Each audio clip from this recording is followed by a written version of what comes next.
آج ہم انشاءاللہ سستی کے موضوع پر بات کریں گے، کیونکہ سستی جو ہے یہ نفاق کی علامت ہے، اور نفاق جو ہے، منافقت جو ہے، یہ بہت خطرناک بیماری ہے جو سستی سے جنم لیتی ہے۔ سستی کے لیے لفظ عربی میں کسل استعمال ہوتا ہے، اور ہم وہ دعا بھی پڑھتے ہیں نا، اللہم انی اعوذ بک من الہم والحزن والعجز والکسل۔ تو یہ جو کسل ہے، اس کا مطلب ہوتا ہے کہ انسان کی طبیعت دین اور دنیا کے ایسے کام کرنے سے بوجھل ہو جائے جن کے کرنے سے اسے بوجھل نہیں ہونا چاہیے، شوق سے کرنا چاہیے ان کو، لیکن انسان ان چیزوں کو کرنا نہ چاہے، اور اس کی طبیعت میں کر کے تھکن ہو، اور وہ بور ہو رہا ہو، اور اس کا دل گھبرا رہا ہو۔ تو سستی جو ہوتی ہے یہ انسان کی دشمن ہوتی ہے، اور اس سے باہر نکلنے کی ضرورت ہوتی ہے انسان کو، کیونکہ یہ زندگی ہمیں ایک دفعہ ملی ہے نا، بار بار تو نہیں ملے گی، اور اگر ہم نے اس کو میکسیمم اچھے کاموں میں استعمال نہیں کیا تو آخرت میں نقصان ہوگا، اور پھر سخت پریشانی ہوگی، اور پھر ہم واپس نہیں پلٹ سکیں گے اور کچھ کر بھی نہیں سکیں گے۔ تو اس لیے بہت ضروری ہے کہ ہم یہیں پر اس دنیا میں ہی اپنی اصلاح کر لیں اور ایسی ساری بیماریوں سے نجات حاصل کر لیں اللہ کے اذن سے، اللہ کی مدد سے۔ تو سستی کی دو اقسام ہیں، ایک ہے عقل کی سستی اور دوسری ہے جسم کی سستی۔ عقل کی سستی کیا ہے کہ انسان اسے غور و فکر میں استعمال نہ کرے، اللہ کی نعمتوں میں غور نہ کرے، ان چیزوں میں غور نہ کرے جو اس کے حال کو یا اس کے ماحول کو اور اس کے زندگی کے ساز و سامان کو بہتر کر سکتے ہوں، ان کی اصلاح کر سکتے ہوں۔ دنیا میں جو قومیں بھی پیچھے رہ گئی ہیں نا، ان کی بنیادی وجہ یہی ہے کہ عقل والوں اور ذہین لوگوں نے سستی کی ہے اور چیزوں کو ایجاد نہیں کیا، اور جو صلاحیتیں اللہ نے ان کو دے رکھی تھی ان کو استعمال نہیں کیا، ان کی پرواہ نہیں کی۔ دوسرے جو ہے وہ جسم کی سستی ہوتی ہے۔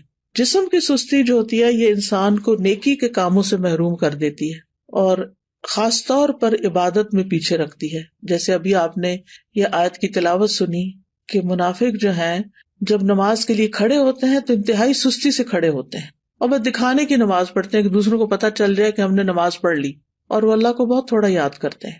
یعنی ذکر میں بھی سستی، نماز میں بھی سستی، وضو میں سستی، ہر نیکی کے کام میں سستی۔ اسی طرح جسم کی سستی جو ہوتی ہے وہ انسان کو دنیا میں بھی ترقی سے محروم رکھتی ہے۔ یعنی جو کام انسان کو اپنے جسم سے کرنے ہوتے ہیں، اگر وہ اپنے جسم کو استعمال ہی نہیں کرتا اور محنت نہیں کرتا، مشقت نہیں کرتا، تو دنیا میں بھی ترقی حاصل نہیں کر سکتا۔ نبی صلی اللہ علیہ وسلم جو تھے وہ سستی سے پناہ مانگتے تھے، اور صحیح مسلم میں جو دعا آتی ہے کہ رسول اللہ صلی اللہ علیہ وسلم یہ دعا فرمایا کرتے تھے، اللہم انی اعوذ بک من العجز والکسل والجبن والحرم والبخل واعوذ بک من عذاب القبر ومن فتنۃ المحیا والممات۔ اس کے اور ورژنز بھی ہیں، لیکن صحیح مسلم میں یہ دعا اس طرح آتی ہے، اے اللہ میں عاجز ہونے، سستی، بزدلی، بڑھاپے اور بخل سے تیری پناہ میں آتا ہوں، اور میں قبر کے عذاب اور زندگی اور موت کی آزمائشوں سے تیری پناہ میں آتا ہوں۔ تو انسان جب بے بس ہوتا ہے اور سست ہوتا ہے تو ہر بھلائی سے محروم ہو جاتا ہے۔ ابن قیم کہتے ہیں کہ نبی صلی اللہ علیہ وسلم نے بے بسی اور سستی سے پناہ مانگی کیونکہ یہ دونوں ایک دوسرے کے ساتھی ہیں۔ تو اگر کوئی بندہ کامل عبادت نہ کرتا ہو، مثلا صرف فرض پڑھ لیے، صرف چھوٹی چھوٹی صورتیں پڑھ کے جلدی سے بس سلام پھیر دیا، اور اس بارے میں اپنی اصلاح بھی نہ کرتا ہو، کوشش بھی نہ کرتا ہو، تو یا تو وہ اس پر قدرت نہیں رکھتا، وہ کر ہی نہیں سکتا، بالکل ہی نکما انسان ہے، اور اس کا قدرت نہ رکھنا کیا ہے؟ بے بسی ہے، یعنی ہمت ہی نہیں اس کی، یا وہ اس پہ قادر ہوتا ہے لیکن کام نہیں کرنا چاہتا، اور یہ سستی ہے۔ یعنی ایک تو شخص ہے مثلا بیمار ہے یا بوڑھا ہے یا مجنون ہے، اس کی عقل ہی کام نہیں کرتی، یا مشلول ہے یعنی پیرالائزڈ ہے، تو وہ تو اب الگ بات ہے۔ لیکن ایک یہ ہے کہ پھر انسان سب کچھ ہے، ہمت، طاقت، سب کچھ ہے، لیکن بس کام نہیں کرنا، ہٹ درمی ہے، تو اس طرح انسان ہر بھلائی سے محروم ہو جاتا ہے اور پھر شر کی طرف چل پڑتا ہے۔ تو جو شخص کامیاب ہونا چاہتا ہے، پہلے تو آپ اس وقت جو مجلس میں موجود ہیں وہ اپنے آپ سے پوچھیں کہ واقعی آپ کامیاب ہونا چاہتے ہیں؟ اگر کامیاب ہونا چاہتے ہیں تو اس کے لیے سستی کو چھوڑنا بہت ضروری ہے۔ ابو حاتم کہتے ہیں کہ کامیابی کا سبب یہ ہے کہ سستی اور کاہلی کو چھوڑ دیا جائے، کیونکہ یہ محرومی کے اسباب میں سے ہے۔ سستی انسان کی پروقار شخصیت کی بھی دشمن ہے، اور خاص طور پر اگر انسان کو کسی کام کا موقع مل جائے، جیسے آپ لوگوں کو قرآن مجید کی تعلیم حاصل کرنے کا موقع ملا ہوا ہے، اور پھر اس کے بعد آپ اپنے کورس کو پراپر طریقے سے نہ کریں، ٹیسٹ کی تیاری نہ کریں، وقت پر ٹیسٹ میں حاضر نہ ہوں، ری ٹیسٹ ٹائم پر نہ دیں، اور اپنی جوانی کا، اپنے وقت کا، اپنی عمر کا 1 سال وہ صرف سستی میں گنوا دیں، تو یہ تو بہت بڑی غلطی ہے، اور یہ تو اپنے لیے تباہی لانا ہے، یعنی یہ ناکامی. کیونکہ بہت سے اسٹوڈینٹ جب ایڈمیشن لیتے اور پاس نہیں ہوتے اور پھر سال گزار کے چلے جاتے ہیں، نہ سرٹیفکیٹ لیا، نہ کوئی قرآن مکمل کیا، اور نہ ہی کوئی جو کرنے کے کام تھے وہ کیے، نہ پوری طرح سارے لیسن سنے، نہ سارے سبجیکٹس اٹینڈ کیے، کبھی صبح دیر سے آیا، یعنی مختلف طریقے سے اپنا وقت ضائع کیا. تو پھر آپ دیکھیے کہ کل قیامت کے دن کتنی ریگریٹس ہوں گی کہ کاش ہم اپنا یہ وقت صحیح طرح استعمال کرتے. اور اگر ہم ان لوگوں کو دیکھیں گے جو ہم سے آگے نکل گئے تو ہمیں کتنی شرمندگی اور کتنی پریشانی ہوگی کہ ہمارے پاس بھی یہی وقت تھا اور ہم کر بھی سکتے تھے لیکن ہم نے نہیں کیا، تو اپنے ساتھ دشمنی کی. تو ایسا شخص کبھی بھی اپنے مقاصد میں کامیاب نہیں ہوتا جو سستی کا مظاہرہ کرتا ہے، اور اس کی جو آرزویں ہوتی ہیں بس وہ آرزویں ہی رہ جاتی ہیں. اور بعض اوقات یہ ہوتا ہے کہ انسان ندامت کے ساتھ ساتھ اس پہ نحوست بھی طاری ہو جاتی ہے. تو سستی کے خلاف ہم نے جنگ کو جیتنا ہے. ٹھیک ہے، ہم نے سستی کے خلاف ایک جنگ کرنی ہے اور پھر اس میں جیتنا بھی ہے. ابن قیم کہتے ہیں جب رات چھا جاتی ہے تو نیند اور بیداری کے درمیان ایک جنگ واقع ہو جاتی ہے. پس شوق اور خوف بیداری کے لشکر میں اگلی صف میں ہوتے ہیں، اور سستی اور کمزوری غفلت کے لشکر میں اگلی صف میں ہوتے ہیں. ان دونوں آپس میں آمنے سامنے ہوتے ہیں. پس شوق رکھنے والا شخص سچا حملہ کرتا ہے تو وہ کمزوری اور نیند کے لشکر کو شکست دے دیتا ہے اور مال غنیمت حاصل کر لیتا ہے. پھر جب فجر طلوع ہوتی ہے تو مال غنیمت کے حصے تقسیم ہو چکے ہوتے ہیں اور سونے والوں کو اس کی کچھ خبر نہیں ہوتی. تو جو شخص سستی کا عادی ہوتا ہے پھر آرام پرستی کی طرف مائل ہوتا ہے تو وہ جب اٹھتا ہے تو بھاری بدن، بھاری سوچ اور پریشانی کے ساتھ اٹھتا ہے. اب یہ ہے کہ اس کی وجوہات کیا ہوتی ہیں، تھوڑی سی وجوہات بھی ہمیں معلوم ہونی چاہیے. سب سے پہلی چیز تو نفاق ہے، اور نفاق کی وجہ سے انسان دینی فرائض میں سستی کا شکار ہوتا ہے، کیونکہ منافق کی نیت اچھی نہیں ہوتی. اگر کوئی کام کرتا بھی ہے عبادت وغیرہ تو ریاکاری دکھاوے کے لیے کرتا ہے، لوگوں کی دنیا کی سزا سے ڈرتے ہوئے ایسے کرتا ہے کہ اگر نماز نہیں پڑھی تو ماں باپ کیا کہیں گے، وہ گھر سے نکال دیں گے، یا یہ کہ پھر میں لوگوں کی نظروں سے گر جاؤں گا.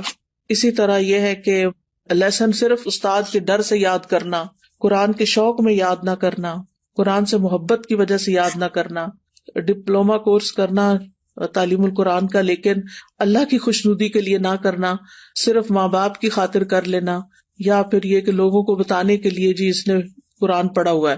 تو ہمیں اپنی نیت کی بھی اصلاح کرنی ہے اور پھر اللہ کی محبت میں یہ کام کرنا ہے اور پورے شوق کے ساتھ کرنا ہے. دوسری وجہ ہوتی ہے آرام پسندی، یعنی انسان اپنے آپ کو کوئی تکلیف نہیں دینا چاہتا، بس آرام ہی کرنا چاہتا ہے. اور تیسرا یہ ہے کہ بعض اوقات انسان کی جو فراغت ہوتی ہے کہ اس کے اوپر کوئی بڑی ذمہ داری نہیں، کوئی اس کے مقاصد نہیں زندگی میں، تو پھر اس کے لیے کوئی موٹیویشن ہی نہیں ہوتی، بس ایسے ہی ادھر ادھر ہاتھ پاؤں مارتا رہتا ہے اور لگ کے کوئی کام نہیں کرتا. اور صحابہ جو تھے وہ فارغ انسان کو سخت ناپسند کرتے تھے. ابن مسعود کہتے ہیں رضی اللہ عنہ، میں اس بندے کو پسند نہیں کرتا جسے میں بالکل فارغ دیکھتا ہوں، نہ وہ دنیا کے کسی کام میں مشغول ہوتا نہ آخرت کے کام میں، بس بیکار بیٹھے ہوتے ہیں لوگ. آپ نے دیکھا ہوگا کہ ہمارے یہاں کتنا عام ہے، پارکوں میں بیٹھے ہیں لوگ، سڑکوں پہ بیٹھے ہیں، فٹ پاتھ پہ بیٹھے ہیں، فارغ ہیں، بینچوں پہ بیٹھے ہیں، کوئی سگریٹ پی رہا ہے، کوئی باتیں کر رہا ہے، کوئی ٹھٹے مار رہا ہے، بس ادھر ادھر کی باتیں.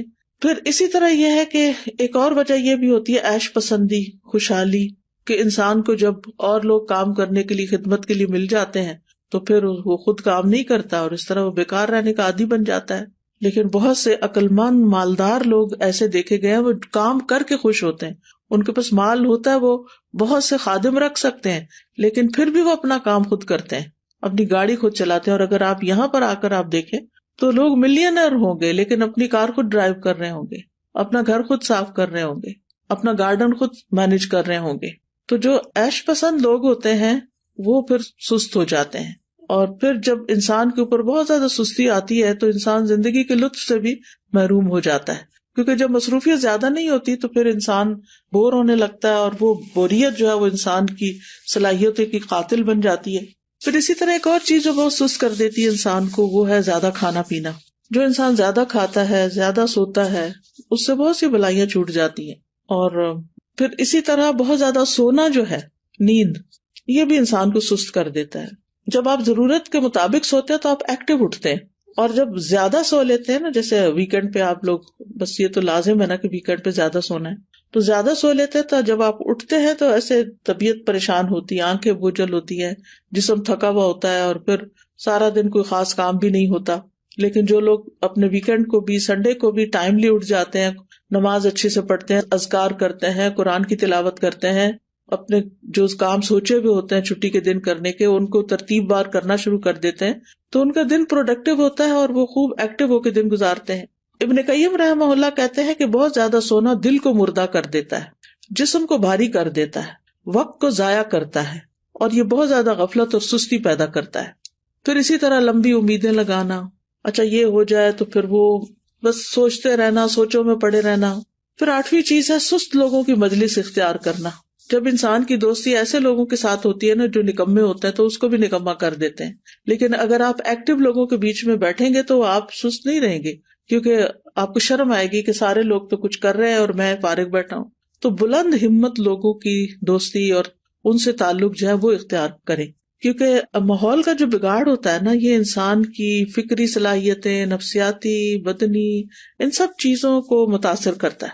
اور پھر اسی طرح یہ ہے کہ ایک اور چیز، کاموں کو مؤخر کرنا، اچھا کر لیں گے، یہ بھی ایک بہت مہلک بیماری ہے اور شیطان کا ایک حربہ ہے. یہ منافق جو ہوتے ہیں وہ نماز بھی بڑی لیٹ پڑھتے ہیں، سستی سے تو آتے ہی ہیں لیکن دیکھتے رہتے ہیں اچھا ابھی ہے وقت، ابھی ہے وقت، اچھا ابھی اٹھ جاتا ہوں، ابھی اٹھ جاتا ہوں. لیکن پھر کیا ہوتا ہے، کبھی نماز کا وقت بہت لیٹ ہو جاتا ہے اور کبھی ختم بھی ہو جاتا ہے. تو سستی جو ہے وہ سراسر نقصان دہ ہے. ہماری عبادات پر اس کا منفی اثر پڑتا ہے، عبادات میں کوتاہی ہوتی ہے، دل سخت ہو جاتا ہے، دل پہ زنگ لگ جاتا ہے، احساس ذمہ داری ختم ہو جاتا ہے. پھر انسان اپنے آپ کو جھوٹی تسلیاں دیتا رہتا ہے، اچھا پھر میں یہ کر لوں، پھر کل چلا جاؤں گا، پرسوں نکل جاؤں گا. غزوہ تبوک اگر آپ نے پڑھ لیا ہو تو اس میں جو لوگ 3 پیچھے رہ گئے تھے وہ کس وجہ سے پیچھے رہ گئے تھے؟ صرف سستی کی وجہ سے، حالانکہ ان کے پاس سواریاں تھیں. پھر اسی طرح یہ کہ سستی کی وجہ سے انسان کا بڑا قیمتی وقت ضائع ہو جاتا ہے، کیونکہ انسان اس سستی کے وقت کو کسی پروڈکٹیو اور بہت اچھے مفید کام میں نہیں لگا پاتا، انسان کے وقت کی برکت بھی اٹھ جاتی ہے. تو اس لیے بہت ضروری ہے کہ ہم جلد از جلد سستی کا علاج کریں اور اس سے چھٹکارا پائیں. سب سے پہلی چیز اللہ سبحانہ وتعالیٰ سے مدد، اللہ سبحانہ وتعالیٰ سے مدد مانگے، کیونکہ اللہ ہی مددگار ہے. واللہ المستعان. نبی صلی اللہ علیہ وسلم نے فرمایا وَاسْتَعِن بِاللَّهِ وَلَا تَعْجِزْ. اللہ سے مدد مانگو اور کمزور نہ پڑو، عاجز نہ بنو. اسی حدیث میں آتا ہے احرص علی ما ينفعک، جو چیزیں تمہیں نفع دینے والی ہیں ان کی حرص رکھو، یعنی ان کے لیے ایک شوق رکھو اپنے دل میں. تو بہرحال اللہ سے مدد مانگنی اور نیت کر لینی ہے کہ میں نے اللہ کی مدد سے انشاءاللہ اپنی سستی چھوڑ دینی ہے. اور پھر یہ دعا بھی پڑھنی ہے، اللہم انی اعوذ بک من الہم والحزن والعجز والکسل، آخر تک. یہ روزانہ کی دعاؤں میں شامل کر لیں. مثلاً آپ نماز کے بعد بھی پڑھ سکتے ہیں، اتحیات کے جب دروشی پڑھ لیتے ہیں اس کے بعد دعائیں کرنے کا وقت ہوتا ہے اس وقت بھی پڑھ سکتے ہیں. تو تیسرا یہ کہ دن کا آغاز جو ہے نا وہ اذان فجر سے یا تو پہلے کریں یا پھر ساتھ ہی کر لیں، اور پھر وضو کریں، ذکر کریں، نماز ادا کریں. تو اس سے بھی انسان کی ساری گرہیں کھل جاتی ہیں جو شیطان ہر روز انسان پہ سوتے وقت لگا دیتا ہے اور انسان کو تھپکیاں دیتا رہتا ہے کہ ابھی تو رات بہت لمبی ہے. تو جب انسان اٹھتا ہے اور اللہ کا ذکر کرتا ہے اور پھر وضو کرتا ہے، نماز پڑھتا ہے، تو اس کی ساری گرہیں کھل جاتی ہیں جو شیطان نے لگائی ہوتی ہیں، اور وہ حشاش بشاش خوش مزاج اٹھتا ہے. اور ورنہ پھر صبح نفس کی خباثت اور سستی کے ساتھ ہوتی ہے.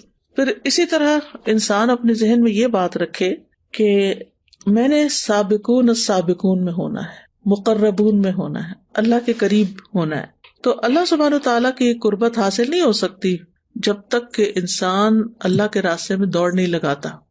قرآن مجید میں آتا نا وَسَارِعُوا إِلَىٰ مَغْفِرَةٍ مِّن رَّبِّكُمْ وَجَنَّةٍ عَرْضُهَا السَّمَاوَاتُ وَالْأَرْضُ أُعِدَّتْ لِلْمُتَّقِينَ. ایک دوسرے سے بڑھ کر دوڑو اپنے رب کی بخشش کی طرف اور اس جنت کی طرف جس کی چوڑائی آسمان و زمین کے برابر ہے، وہ متقین کے لیے تیار کی گئی ہے. تقوی والے جو ہوتے ہیں ان سے غلطی ہو جائے، سستی ہو جائے تو فوراً توبہ کرتے ہیں، مغفرت کی طرف دوڑتے ہیں، جنت کا شوق رکھتے ہیں، اللہ کی طرف دوڑ دوڑ کے جاتے ہیں. پھر یہ ہے کہ اس بات کے اوپر پریشان ہونا کہ سستی منافقین کی صفات میں سے، تو میں نے منافقت سے نکلنا ہے، کیونکہ منافقت بہت بہت نقصان دہ ہے انسان کے لیے.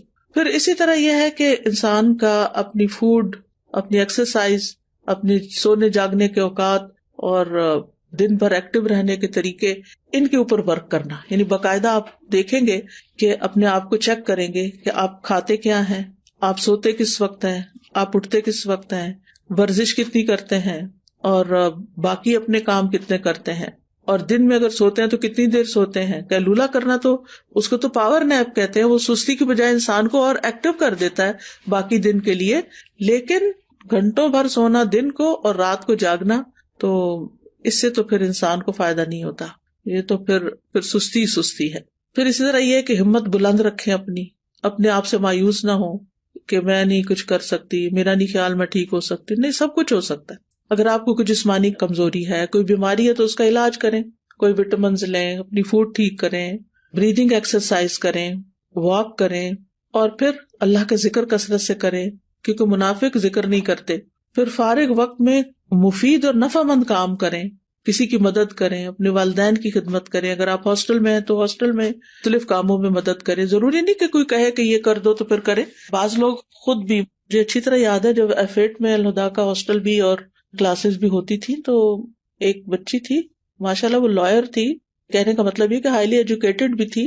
لیکن شام کے وقت کبھی میرا جانا ہوتا تھا تو میں ماشاءاللہ وہ خود وائپر لے کے باہر کے فرنٹ ایریا کو وائپ کر رہی ہوتی تھی، اس کی صفائی کر رہی ہوتی تھی، اور پھر اس کے بعد گھر جاتی تھی. تو مجھے حیرت ہوتی تھی کہ اللہ نے کتنا اس کے اندر خیر رکھی، اس بچی کے اندر، کہ اس کا علم، اس کی قابلیت، اس کا ہنر اس کو اس بات سے نہیں روکتا کہ یہ اس طرح کے معمولی جن کاموں کو ہم معمولی، حالانکہ طہارت تو نصف ایمان ہے، لیکن جن کاموں کو ہمارے کلچر میں معمولی سمجھا جاتا ہے وہ بھی خوشی سے کر رہی ہوتی ہے.